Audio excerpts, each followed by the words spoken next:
Saludos. Como parte de las lecciones de esta semana y de la próxima, vamos a estar viendo el diseño de compensadores digitales, utilizando los métodos que hemos visto. Para esta lección vamos a ver el diseño de compensadores en adelanto en fase. En el diseño de compensadores de adelanto en fase, pues vamos a tener en cuenta un sistema de esta forma, enlazo cerrado, de los cuales el polo viene siendo más grande que el cero. Eso significa que G sub C de Z viene siendo igual a Z menos Z sub 0 sobre Z menos Z sub P. Y todo eso viene multiplicado por una ganancia K. Este es el tipo de controlador que nosotros vamos a utilizar. Entonces la planta, que es G sub P de S, está definida en este momento como este sistema que está acá. 1 sobre S por S más 1 por 0.5S más 1. Se pone de esta manera para que pudiéramos ver que está la constante de tiempo, que es esta que está acá, el tau, y vamos a hacer el tau como lo hace el autor del libro. El autor del libro elige si los polos son reales, entonces lo elige de tal forma que sea 10 veces más rápido que el tau de la planta. Este es un método que se puede utilizar para definir el periodo de muestreo, no está mal, pero también, como lo han hecho ustedes en el proyecto, se puede con el polo dividido en 2pi. ¿Sí? Ustedes saben que el polo entonces sería 2pi sobre periodo, y entonces dependiendo de ese periodo que les dé el polo, pues entonces también pueden operar. Cualquiera de las dos opciones está bien. ¿Sí? Lo importante es que más o menos estén por encima de 4 o 5 veces lo que ustedes quieren muestrar. En este caso, entonces, para el controlador que tenemos ahí, vamos a definir el problema. El problema viene siendo el de diseñar un compensador de adelanto en fase, Z sub 0, más de tal que como, es decir, que el 0 sea mayor que el polo, tal que la respuesta a un escalón del sistema en lazo cerrado esté caracterizado por estas características. El porcentaje de overshoot sea menor o igual que el 10%, el tiempo de establecimiento sea menor o igual que el 5 segundos para el 2%, y el periodo de muestreo, como lo elegimos arriba, sea de 0.05. En primer lugar, lo que vamos a hacer es, vamos a discretizar la planta, pero ya hemos hablado de eso. Ya sabemos que para discretizar la planta, como tenemos un mostrador en zero order hold, entonces tenemos Z menos 1 sobre Z y la planta sobre S, por eso aparece ese cuadrado aquí abajo. Si hacemos esto utilizando MATLAB con el comando C2D, de modo de zero order hold, o sea, perdónenme, si lo hacen esto con la forma del impulse, pues lo pueden hallar, o lo hacen con la forma normal sin añadirle el cuadrado aquí y lo dan C2D, obtienen esta siguiente expresión. Esta expresión que está ahí, vamos a analizarla un poco. Esta expresión, vemos que tenemos un 0 del lado izquierdo del plano complejo, del plano real, del eje real. Tenemos otro 0 del lado izquierdo y tenemos un polo en Z igual a 1. ¿Sí? Tenemos, o sea, el círculo unitario y tenemos acá, perdón, círculo unitario y tenemos aquí un polo y tenemos uno 0 en punto 9 y otro en punto 95. Tenemos 3 polos y 2 ceros. Y entonces lo que vamos a hacer es que vamos a diseñar un controlador de adelanto en fase que cumpla con unas características específicas de desempeño. Para esto, entonces nosotros primero vamos a definir cuáles son nuestros polos deseados. Los polos deseados pues los vamos a hallar con el contenido que ya vimos en el examen pasado. De esa manera, entonces nosotros podemos decir que si el porcentaje de overshoot tiene que ser menor o igual que el 10%, entonces tendríamos que el damping ratio tiene que ser mayor o igual al valor absoluto del logaritmo natural de 0.1 dividido la raíz cuadrada de pi al cuadrado más el logaritmo natural al cuadrado de 0.1. Y entonces eso significa que el damping ratio tiene que ser mayor o igual que 0.591. Eso ya, ese número ya lo hemos visto como en varios lados. Vamos a señalarlo aquí con un cuadrito, un circulito verde. Y entonces seleccionamos, si tiene que ser más grande, pues vamos a seleccionarlo un poquito como más grande, como redondearlo para que pues nos aseguremos de que se cumpla el desempeño. Damping ratio, vamos a seleccionarlo con un número fácil de operar, 0.6. ¿Okay? Ahora vamos, para no trabajar como justo ahí encima, pues en el borde. Ahora lo que vamos a hacer es definir el tiempo de establecimiento. El tiempo de establecimiento tiene que ser del 2%, tiene que ser menor o igual que 5 segundos. Para eso, entonces, es fácil, simplemente decimos 4 sobre zeta omega n, tiene que ser menor o igual que 5. Para lo cual, entonces, despejando, tendríamos que menos zeta omega n tiene que ser menor o igual que menos 0.8. Y entonces elegimos zeta omega n igual a 0.9. Por tanto, tendríamos que omega n, reemplazando con 0.6 que lo tenemos allá arriba, va a ser igual a 1.5 radianes por segundo. Esto lo estoy haciendo rápido porque es teoría que ustedes ya saben. De tal manera que entonces tendríamos que nuestros polos continuos deseados es menos zeta omega n más o menos j omega n raíz de 1 menos zeta al cuadrado, y esto viene siendo igual a menos 0.9 más o menos j 1.2, y esto lo vamos a poner aquí, y estos serían nuestros polos en S, o sea, nuestros polos continuos. Para convertirlos a discreto, entonces tendríamos que z 1,2 es igual a E a la S por T. De esa manera, pues si lo pasamos ya de polar y ya lo pasamos en MATLAB, básicamente lo único que tendríamos que decir es exponencial, ¿sí? de S por T, básicamente. Y entonces lo que obtendríamos ahí sería 0.95 428 más o menos J 0.0573. Y esto ya serían acá nuestros polos deseados. Estos polos van a servirnos de base a nosotros para poder elegir cómo quisiéramos que nuestra planta funcione. Entonces, vamos a volver al sistema que nos dio enlazo abierto. Vamos a copiarlo y lo vamos a poner por aquí. Vamos a ponerlo por aquí. Y le vamos a poner aquí un cuadrito como rojo alrededor, porque va a ser nuestra referencia para lo que vamos a hacer ahora. Entonces, ¿qué vamos a hacer en este momento? Vamos a dibujar el root locus con ganancia proporcional. ¿Para qué? Para que más o menos tengan una noción de cómo es que funciona este asunto. Entonces vamos a poner esto acá así.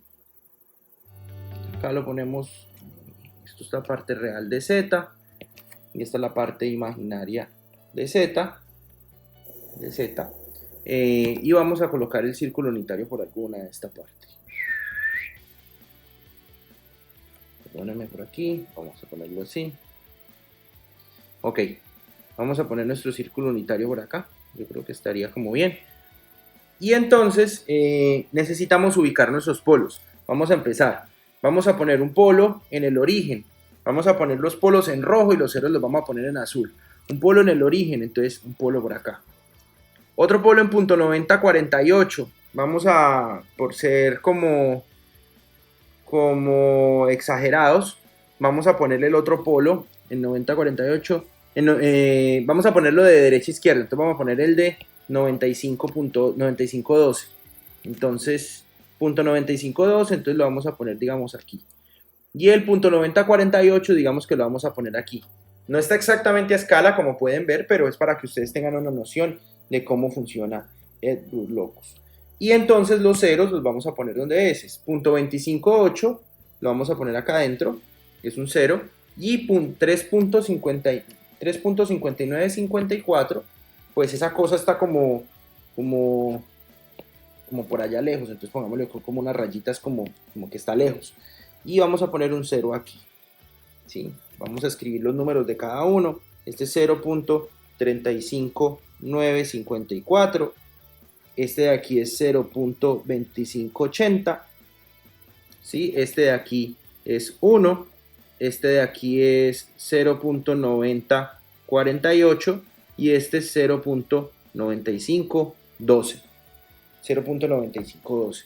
Ahora nos vamos a preguntar por dónde pasa el root locus. Recuerden la norma, tiene que ser para que a la derecha tenga partes impares. Entonces va a pasar por aquí,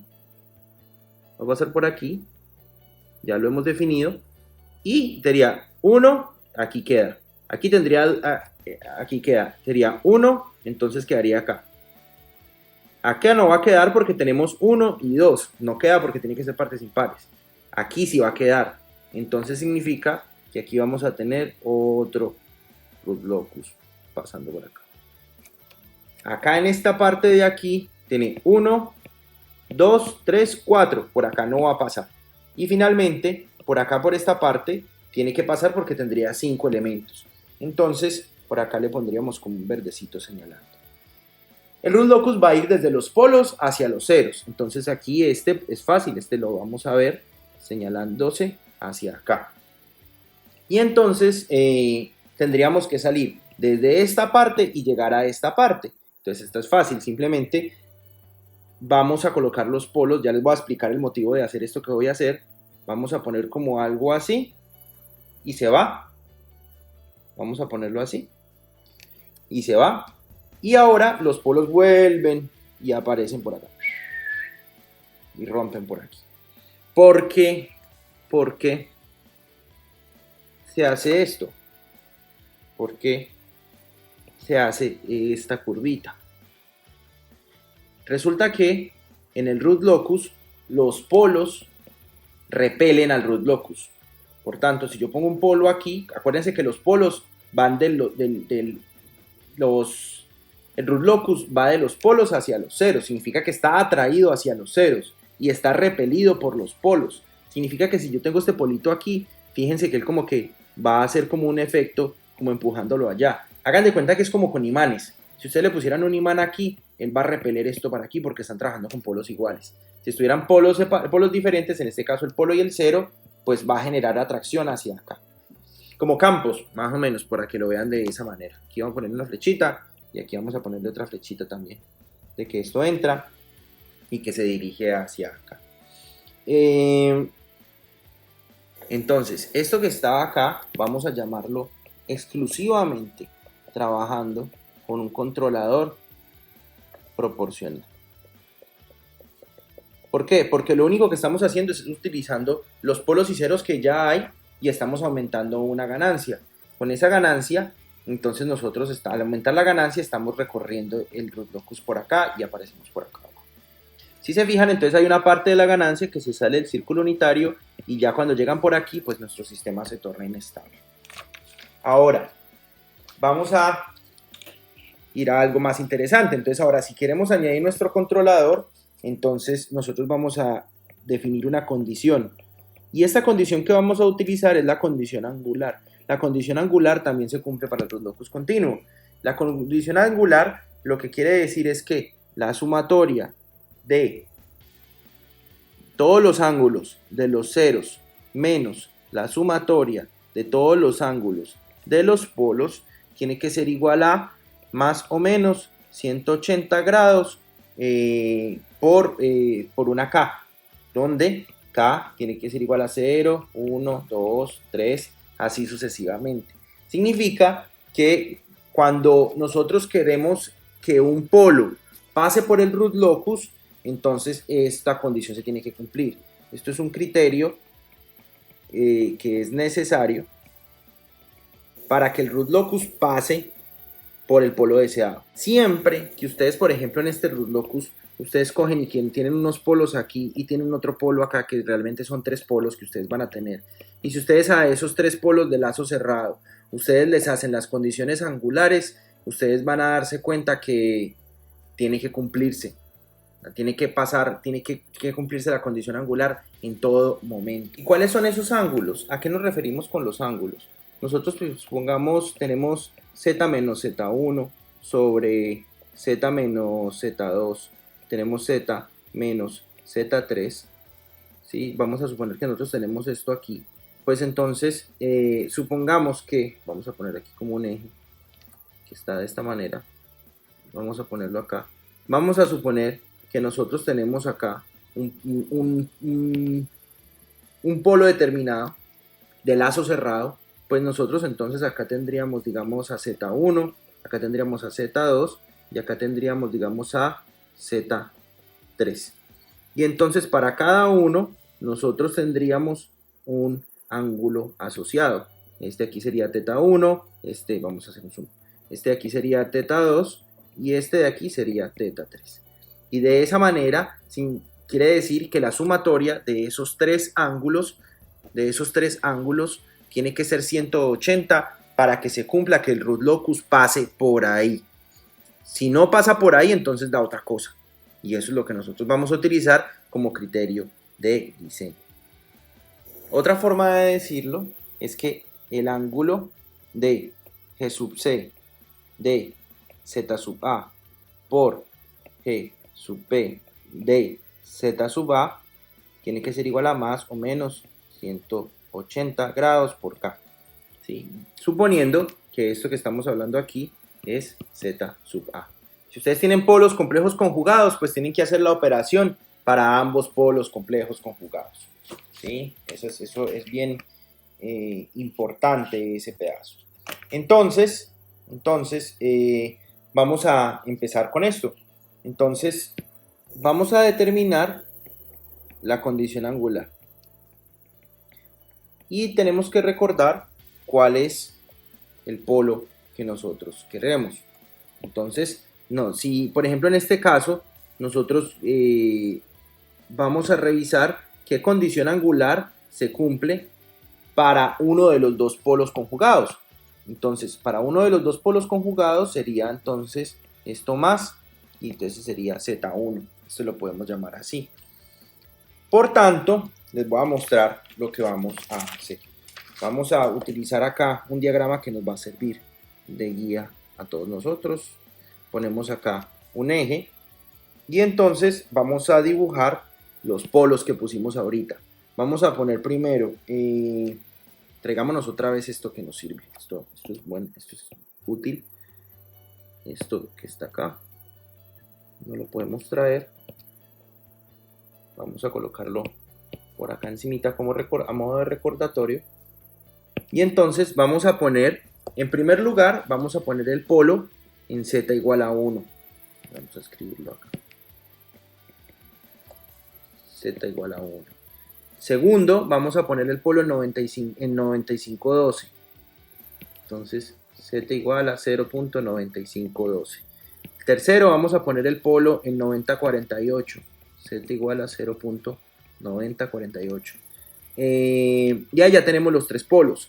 Lo único que nos falta es poner los ceros. Uno está, vamos a poner, qué sé yo, vamos a poner el origen aquí, por decirlo así.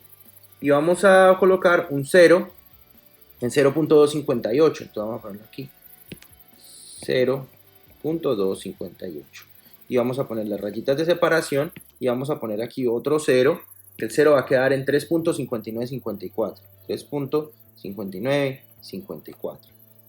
Entonces acá z igual a y z igual a. Con eso que está ahí, entonces nosotros vamos a ubicar el primer polo que nos interesa. El polo que nos dio fue este polo que está aquí. Y ese polo que está aquí lo vamos a ubicar en 95.428. O sea que está como a la derecha de este polo que está aquí. Y ese polo vamos a ponerlo como señalándolo, vamos a ponerlo como aquí, más o menos, que es este polo que tenemos aquí. Y lo vamos a señalar. Y entonces este aquí sería Z1. Y es el polo que realmente nosotros vamos a utilizar para medir la condición angular. Ponemos uno, ponemos otro, ponemos el otro, ponemos el otro. Vamos a ubicar esto mejor. Ponemos este de aquí. Y ahora lo que entonces nosotros vamos a hacer es ponerle un nombre a cada uno de los ángulos. Este ángulo que está aquí, yo lo voy a llamar θ1, este ángulo lo voy a llamar θ2, este lo voy a llamar aquí θ3 Esto lo va a llamar teta 4 y este ángulo de por acá lo vamos a llamar teta 5. Acuérdense que es la sumatoria de los ángulos de los polos menos la sumatoria de los ángulos de los ceros. Vamos a empezar. Entonces hacemos teta 1 va a ser igual. ¿Cuánto vale este ángulo? Este ángulo que está aquí. Vamos a hacer trigonometría. Entonces, sabemos que este punto de aquí, esto es 0, ¿cierto? Y entonces nosotros sabemos que esto es un triángulo y sabemos el punto en el que está este, porque este punto que está aquí es la parte real de ese ángulo, de ese polo. Y la altura viene dada por la parte imaginaria de ese polo. Entonces, lo que tiene esto de largo vendría siendo esto que está acá menos esto que está aquí. Y entonces nos daría toda esta distancia que está ahí. Entonces, teta 1 vendría siendo igual a la tangente inversa de el cateto opuesto viene siendo 0.05733, que es la parte real de z, ¿sí? Sobre 0.95428 más 3.5954. Y vamos a cerrar. ¿Por qué más? Porque esto que está acá positivo, le restamos algo negativo, pues menos por menos da más. Y esto aquí me faltó un negativo y esto es un negativo. Listo. Ese ángulo que está ahí, si lo pasamos a grados, vendría siendo 0.7219 grados. Vamos a seguir haciendo eso. Entonces, para teta 2, que viene siendo este ángulo de aquí, pues repetimos el mismo procedimiento. Viene siendo la tangente inversa de 0.05733 dividido 0.95428 más 0.2580. Y eso vendría siendo un ángulo de 2.7075 grados. Entonces, estos que están aquí son los ceros, ¿sí? Ahora vamos a hacer la sumatoria de los ángulos de los polos. Entonces, vámonos para teta 3. Teta 3, entonces, sería igual a la tangente inversa. De nuevo, básicamente siempre tenemos que escribir como lo mismo. Yo debería copiar y pegar eso. 733 dividido 0.95428. Vamos a hacer una cosa, voy a dejarlo aquí así y voy a copiar esto. Cada vez que tengamos que hacerlo, simplemente le doy pegar. Y entonces ya estamos hablando del ángulo 3 y es este angulito de aquí, ya estamos en el lado positivo. Entonces vendría siendo el valor de la parte real menos el valor de este polo que está aquí. Entonces vendría siendo menos 0.9048. Y eso nos daría un ángulo de 49.2 grados. Para teta 4, vamos a ver si me funciona el truco. Teta 4 le digo pegar, a ver que sí, ahí quedó. Y entonces esto vendría siendo teta 4, sería menos 0.9512, que es este valorcito, este que está aquí. Vean que es un ángulo que está de esta forma, está ya bien grande, es casi 90 grados y efectivamente da 86.92 grados. Finalmente, vamos a hacer, nos queda faltando un ángulo, teta 5 viene siendo igual a, este es más complicado porque este ángulo no nos sirve este que está acá de esta parte, nosotros queremos es el que está aquí chiquito, o sea, pudiéramos realmente hallar con trigonometría este chiquito y a 180 restarle este chiquito para obtener el grande. Entonces vamos a escribir de esta forma 180 menos, y entonces vamos a hacer aquí el truquito, aquí este que está acá, menos 0.05733, pero el denominador aquí sí cambia, porque vamos a hacerlo aquí. Porque, ¿cuánto vale esta parte que hay desde acá hasta aquí? Sería 1 menos esto que está acá. Entonces sería igual a 1 menos 0.95428. Y eso nos daría un ángulo de 128.2 26 grados, si no estoy mal. Ok, ya tenemos todos los ángulos. Ahora lo único que tenemos que hacer es hacer la sumatoria. Vamos a colocar aquí un símbolo que me faltó, que esto es lo de los polos. Y entonces vamos a hacer la sumatoria. Entonces sería teta 1 más teta 2 menos teta 3 más teta 4 más teta 5. Esto viene siendo igual a menos 261.3 grados. Eso es lo que nos da. Eso es porque estamos teniendo en cuenta como un polo ficticio. Nosotros decimos, no, me explico, vamos a interpretar ese resultado. Yo tengo un polo aquí y yo quiero que cuando yo cierre mi lazo, algo por una razón sobrenatural aparezca acá. Yo quiero que mis polos de lazo cerrado, o sea, cuando estos dos se unan y cuando yo comience a aumentar la ganancia, pase por aquí. Y eso no es tan fácil. Entonces ya nos dimos cuenta que de por sí solo, eso no va a pasar. Porque la condición angular no se está cumpliendo, fíjense. Esto no se cumple. Realmente tendría que dar menos 180 grados. ¿Sí? Realmente debería dar menos 180 grados. Por tanto, como no da menos 180 grados, entonces digamos que pasaría algo así, por ejemplo. Y entonces no alcanza a pasar. Aquí no daría. Y nosotros lo que queremos es llevarlo hasta aquí. Entonces la única forma de hacerlo es inducir un ángulo adicional a estos ángulos que están aquí, de tal forma que esto sea igual a más o menos 180 grados por una constante. De esa manera, entonces nosotros ahí es donde nosotros añadimos el G sub c, que viene siendo igual a z menos z sub 0 sobre z menos z sub p. Y entonces vamos a añadirle el 0 y el polo. Entonces tendríamos que teta sub 0 más teta sub 1 más teta sub 2 menos teta sub 3 más teta sub 4 más teta sub 5 más teta sub p viene siendo igual a menos 180 grados, porque estamos como cerca de eso. Para que eso valga menos 180 grados, entonces para que eso se cumpla, esto tiene que ser igual a teta sub 0 menos teta sub p menos 261.3 grados, y entonces tendríamos que teta sub 0 menos teta sub p es igual a 81.3 grados. Ahora, basados en esa condición, esta viene siendo nuestra condición angular.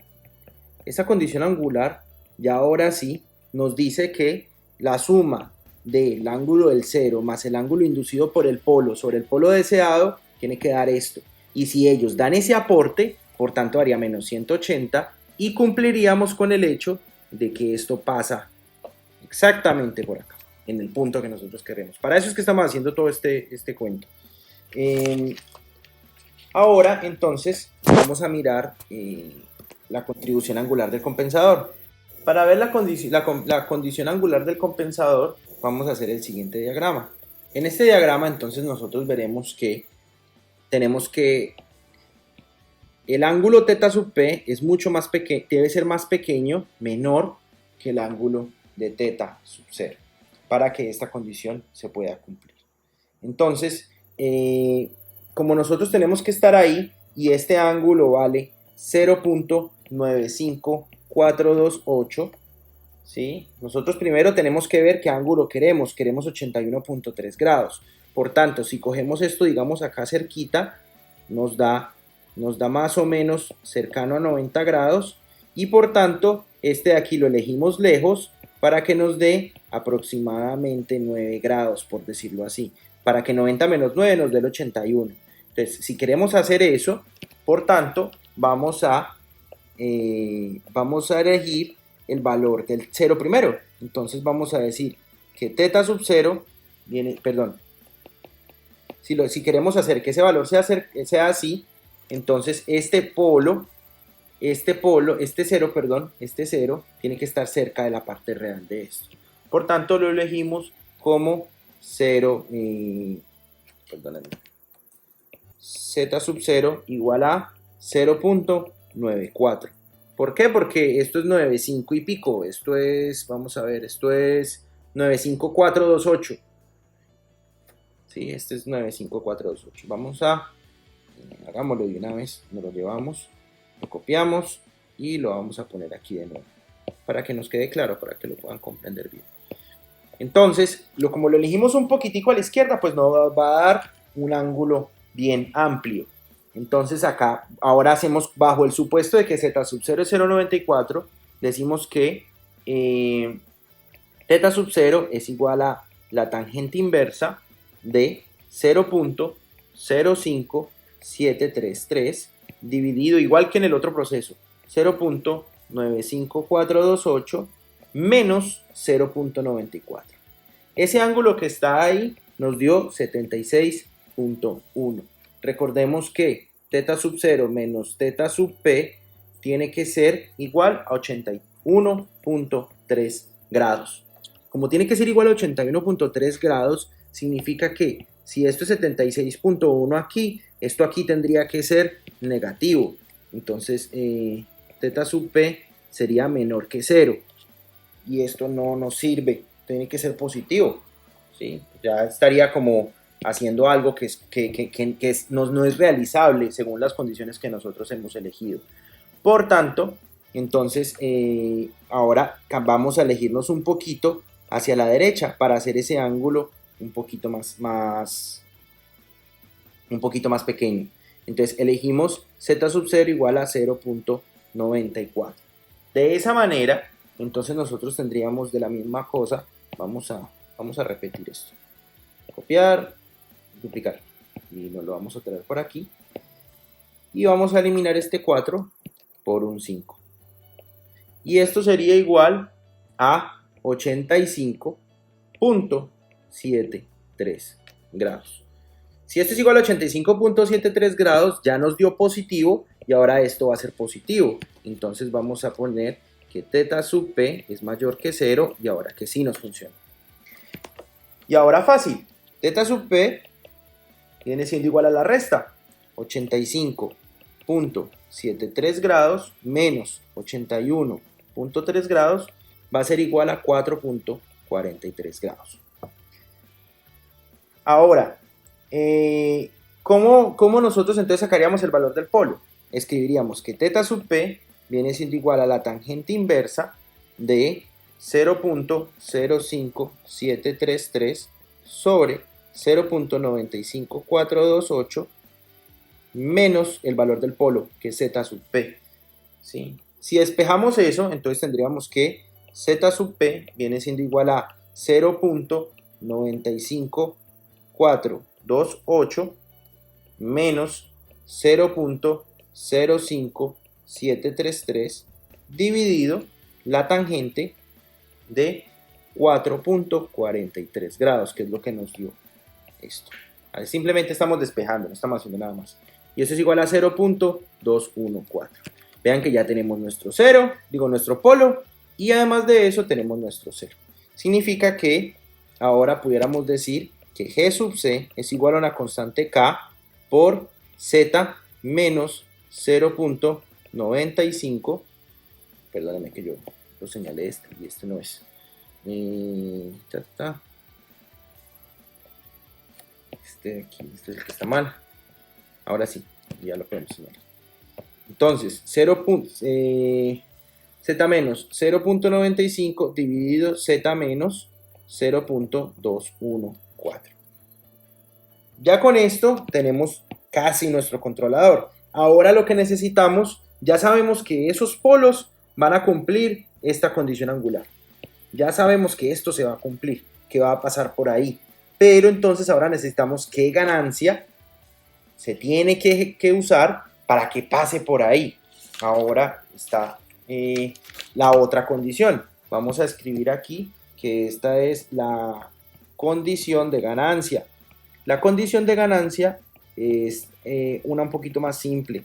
La condición de ganancia nos indica que la magnitud de K va a ser igual a 1 sobre la magnitud de G sub C evaluado en Z sub A por la magnitud de G sub P evaluado en Z sub A.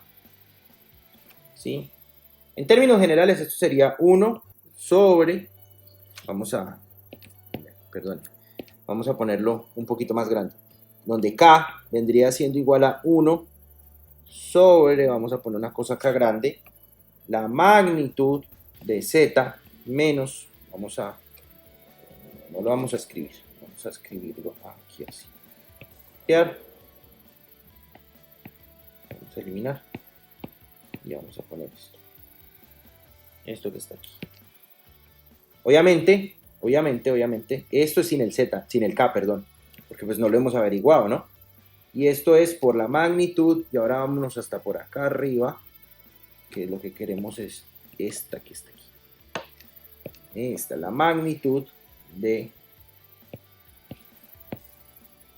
esta cosa.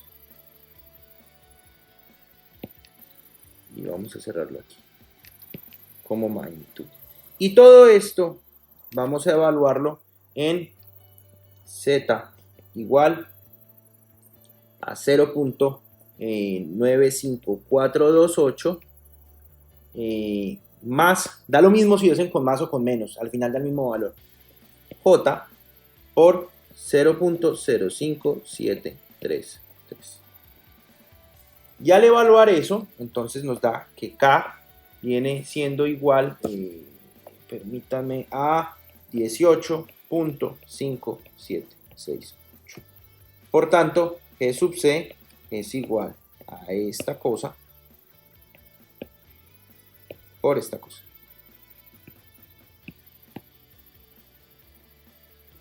Y ya sabríamos que nuestro controlador sí pasa por ahí y que este controlador cumpliría con nuestro criterio.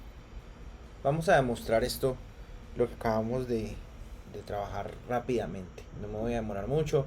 Ya definí una función GP, que es la que sabíamos, y GD, que es la función que está aquí definida con el periodo de muestreo que nosotros definimos. Simplemente lo único que voy a hacer es que le voy a dar RL to la GD y vamos a abrir la herramienta. En la herramienta, pues vamos a ver que este es el root locus inicial, tal y como lo habíamos graficado en un principio, el que está aquí. Vamos a hacerle un zoom, vamos a vernos aquí y vamos a ponerle un zoom, es este que está acá. Ahora, rápidamente voy a pasarlo a ZPK, como les digo, porque es más fácil que uno lo analice. Vean que yo les dije, rompía por este lado, y ahora vamos a añadir un controlador de la manera como yo les había dicho. Vamos a añadir un polo real. El polo real está en 0.214, que es el que nosotros definimos, y vamos a definir además un cero real. Vamos a añadir un cero real, y el cero real vamos a ponerlo en 0.95, que fue lo que diseñamos, y la ganancia que nosotros le dijimos al sistema que tuviera es de 18.5768, 8.5768. Y al poner esto, nosotros vemos que vamos a seleccionar aquí, y aquí vamos a seleccionar aquí abajito. Si nos fijamos, los polos están justo en el punto en donde decían .954 y .0573, son la localización de los polos del lazo cerrado, y habíamos diseñado para un damping ratio de 0.6 y para una frecuencia natural de 1.5. le dimos exactamente en donde era. Ahora vamos para el otro lado, y entonces vamos a ver el peak response, y además de eso vamos a ver el settling time. Recuerden que queríamos 5 segundos, menor de 5 segundos de settling time, y el overshoot menor del 10%. Aquí tenemos 9.91% de overshoot y tenemos menos de 4 segundos de settling time. Con esto entonces podemos validar que lo que hicimos está bien.